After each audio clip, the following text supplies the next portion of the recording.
wasn't supposed to perform tonight, but then when I got the program of what it was going to be done, and I saw my name included in there, and I don't know who put my name in there, Tracy. I was like, I'll do it. Actually, I wasn't going to do it, but the half I said, no, you need to do it. They know who she is, and I was going to say that's not me. Yeah, yeah. She was supposed to be here, but you know, travel in the world. And, anyway, but so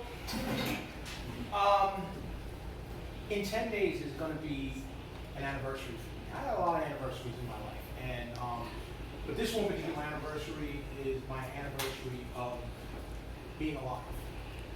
I had on November 10th, 2009, I had bilateral pulmonary embolism. And it was the weirdest thing. You know, I came down, came walking down my stairs, suddenly I couldn't breathe, and I felt like I was ingesting a chemical. And I worked in restaurants for years, and anybody who's worked in restaurants, tell you if you ingest a chemical, go outside. So I started running down my stairs, and I'm running outside, and I grabbed the first door. And it was interesting, the first door of my building is very heavy, but I was able to throw that open. The second door is an old door, and it's really light, it's a wood door.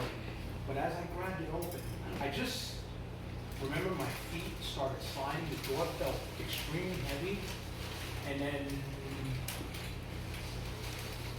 the next thing I find, I'm opening my eyes, and I'm looking around. Have you ever blacked out in your life? Okay? And the first thing is, you don't know where you are.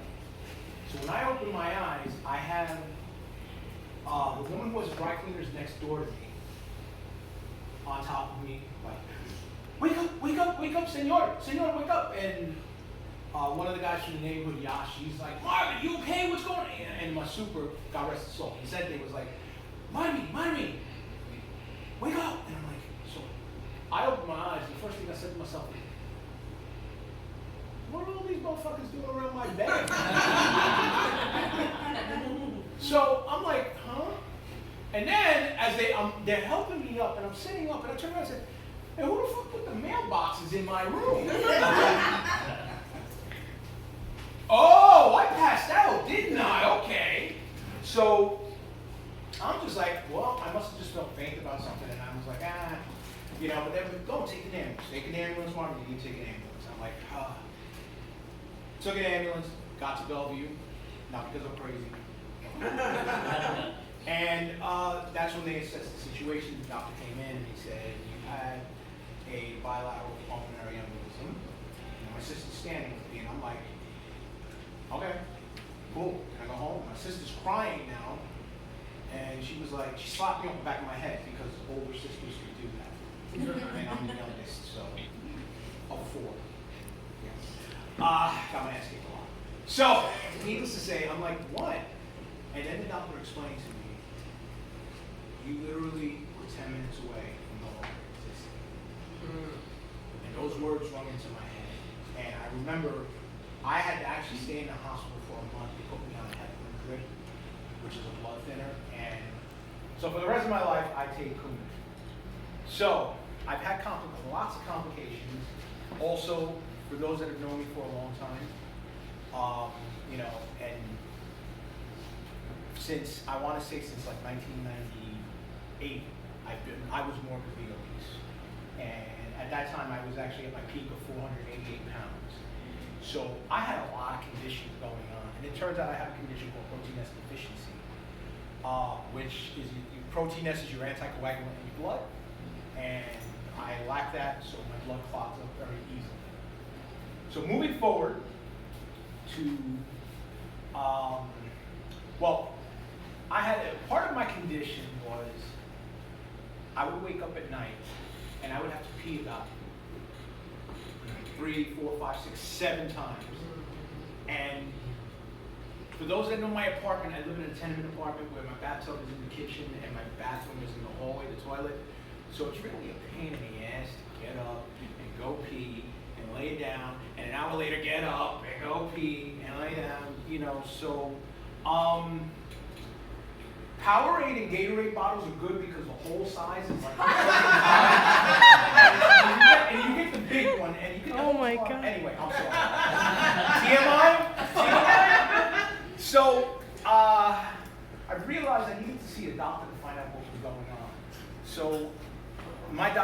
the urologist. So the urologist, I'm sitting in the office, I'm talking, and I'm like, yeah, so this is what's going on. So they did all kinds of tests and everything. And then she sat me down. She's like, I'm not sure what exactly is going on with you. So we have to do more tests. So I was like, oh, more blood? I'm not afraid of blood tests. She's like, no, it's more, we need to go inside you with the camera.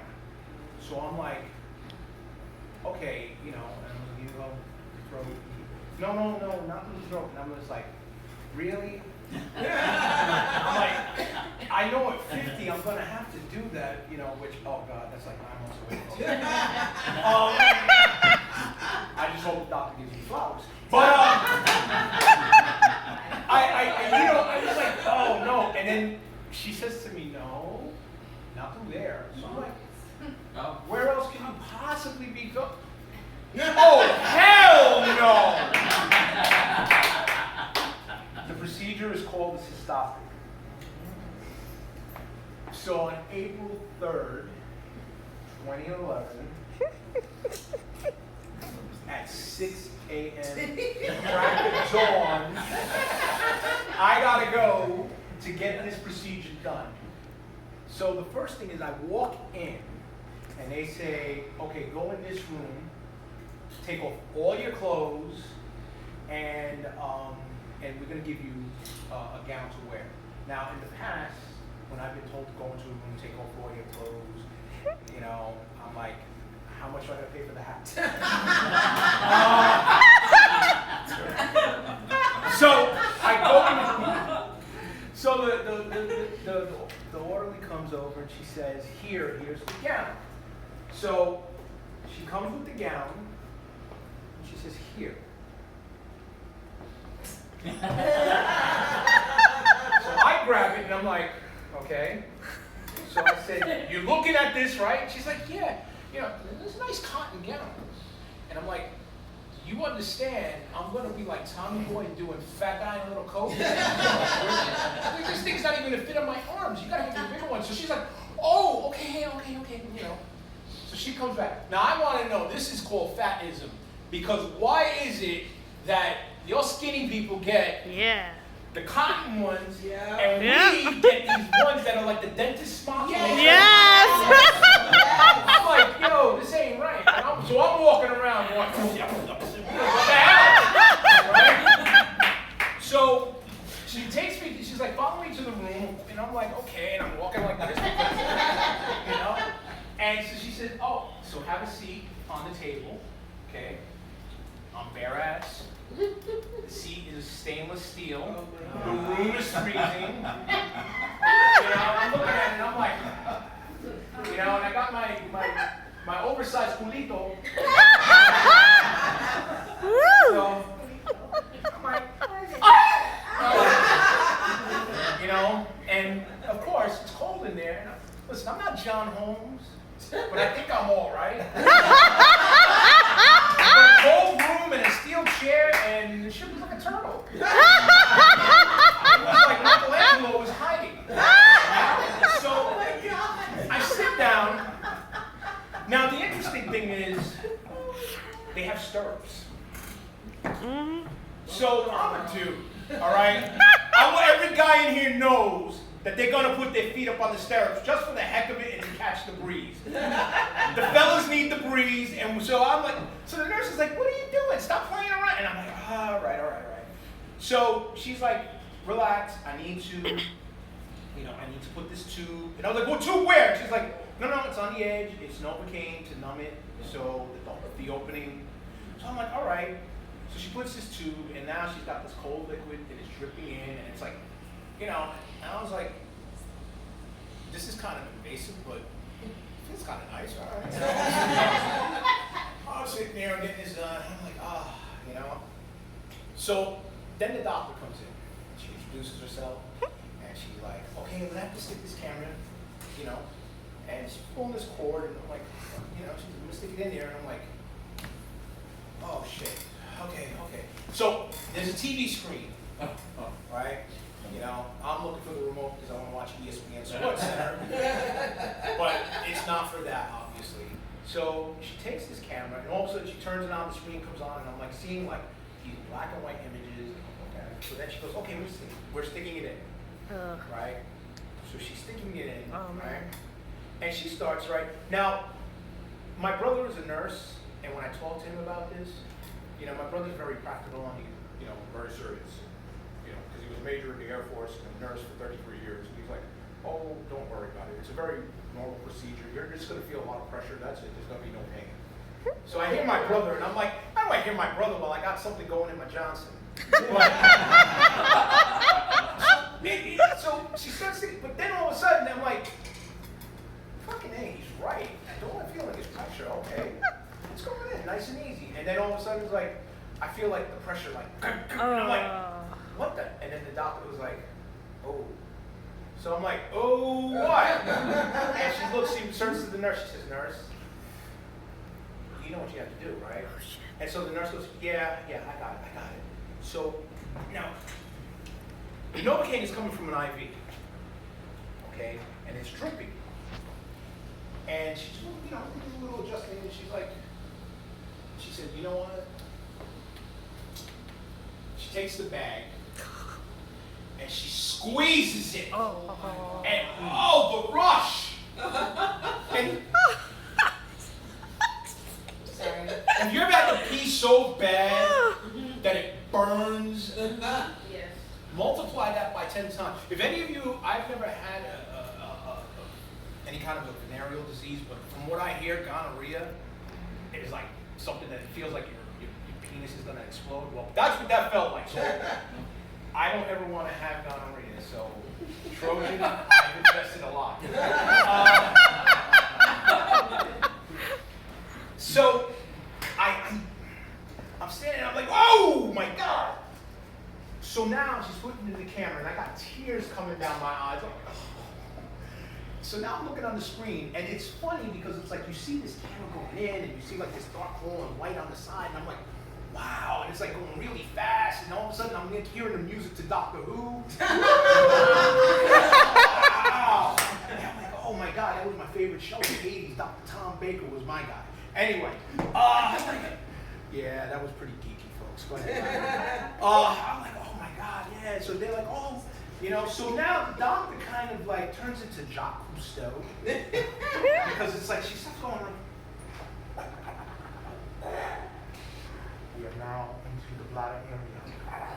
It seems to be clear. We now must go deeper into his abyss. I'm like, she's like, oh, I see something. I'm like, what do you see? What do you see? You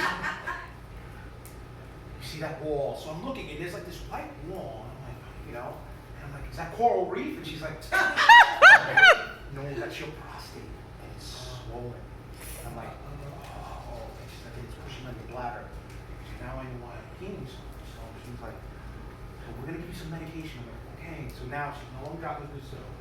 And she looks at me, and it's interesting because my mother always wanted me to marry a doctor, and this is probably the closest I've ever got to it. She actually came over. This is not an exaggeration. She held my hand. She was like, okay, Mr. Camilio, because they fucked my name up.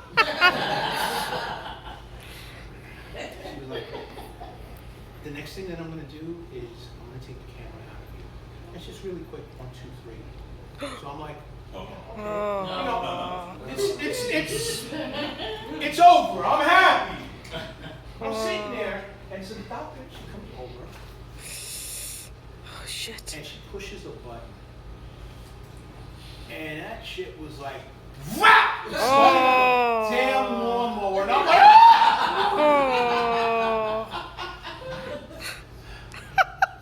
I looked. I felt because it was missing. Everything was still there, just extremely numb and like. So I'm like, are we done? And she's like, you're fine. And I'm crying. And I said, I'm sorry, I'm like a little bitch here. She was like, no, most men are actually crying louder and screaming. You held it in. It's okay, let the tears come out. I was like,